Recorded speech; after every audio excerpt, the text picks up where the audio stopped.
கிறிஸ்துவில் அன்பானவர்களே, இயேசு இரட்சகரின் நாமத்தில் உங்களை அன்போடு வாழ்த்துகிறேன். ஆண்டவர் உங்களை ஆசீர்வதிக்கும்படி ஒரு வசனத்தை வாசிக்கிறேன்.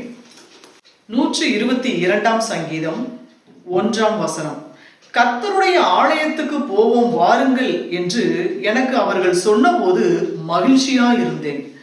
பாருங்க, கர்த்தருடைய ஆலயத்துக்கு போவோம் அப்படின்னு சொன்னதுமே அவர் எப்படி இருந்தாரா? நான் மகிழ்ச்சியா இருந்தேன் என்று தாவீது சொல்லுகிறார். அப்போ கர்த்தருடைய ஆலயத்துக்கு போறதுக்கு இன்னைக்கு நீங்க எப்படி இருக்கீங்க? சந்தோஷமா மகிழ்ச்சியா ஆண்டவருடைய ஆலயத்துக்கு போறீங்களா? இல்ல ரொம்ப விசனப்பட்டுட்டு அப்பா சத்தம் போடுவாங்க, அம்மா சண்டை போடுவாங்க அப்படின்னு சொல்லி ரொம்ப கட்டாயத்தின் பேர்ல நீங்க ஆண்டவருடைய ஆலயத்துக்கு போறீங்களா? இங்க தாவீது சொல்லுகிறார், கர்த்தருடைய ஆலயத்துக்கு போவோம் வாருங்கள் என்று அவர்கள் சொன்னபோது நான் மகிழ்ச்சியா இருந்தேன் என்று அங்க சொல்லுகிறார். அப்போ அப்படி மகிழ்ச்சியா இருக்கும் பொழுது ஆண்டவர் அங்க என்ன செய்கிறார் அப்படின்னா, உன் அலங்கத்துக்குள்ளே சமாதானமும் உன் அரண்மனைகளுக்குள்ளே சுகமும் இருப்பதாக என்று அவர் ஆசீர்வதிக்கிறார். அவர் ஆசீர்வதிக்கிற தேவனா இருக்கிறார். கர்த்தருடைய ஆலயத்துக்கு மகிழ்ச்சியோட செல்லும் போது உங்க குடும்பம் எப்படி இருக்குமா?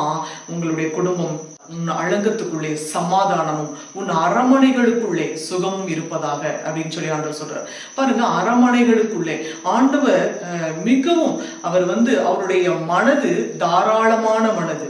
உன் அரண்மனைக்குள்ள அப்படி சொல்லல, உன் அரண்மனைகளுக்குள்ளே. அப்ப நீங்க பல வீடுகளை கட்டுவீங்க, பல அரண்மனைகள் போல நீங்க அதை கட்டி நீங்க ஆசீர்வாதமா அதுல குடியிருப்பீங்க அப்படின்ற மாதிரி அந்த ஆசீர்வாதமான வார்த்தைகள் வருகிறது. பிரியமானவர்களே, இன்றைக்கும் கூட புதிய வருடத்துக்கு ஆயத்தமாகி கொண்டிருப்பீர்கள். இன்னும் 15 நாட்கள் இருக்கிறது. இன்னும் 15 டேஸ்ல நியூ இயர், புது வருஷம். அடுத்து 2024 வருஷத்தை பார்க்க போறோம். அப்போ அப்படிங்கும் பொழுது புதிய வருஷத்துக்கு உங்களை நீங்கள் தகுதிப்படுத்திக் கொள்ள வேண்டும் என்று ஆண்டவர் விரும்புகிறார்.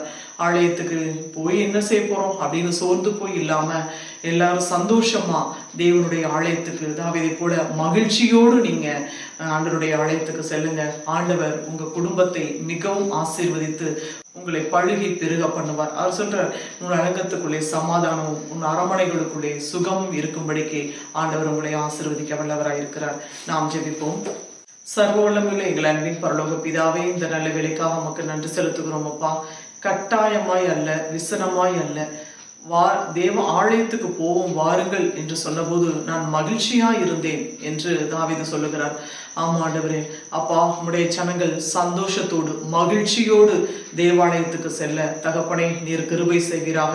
இந்த வருஷத்தினுடைய கடைசி நாட்களில் ஆண்டவரை வந்திருக்கிறோம். ஆண்டவரே அப்பா, உம்முடைய ஜனங்களை கண்ணோக்கி பார்ப்பீராக. தகப்பனே, உம்முடைய ஜனங்களை கர்த்தர் உயிர்ப்பிப்பீராக, ஆசீர்வதிப்பீராக.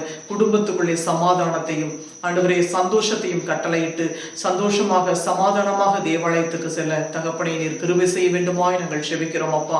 பிள்ளைகள் வேண்டிக் கொண்ட காரியங்களிலே கர்த்தருடைய ஆவியானவர் நீர் பதில் கொடுத்து இவர்களை ஆசீர்வதித்து வழி நடத்த வேண்டும் என்று சொல்லி இயேசு இரட்சகரின் நாமத்தில் செபிக்கிறோம் பிதாவே.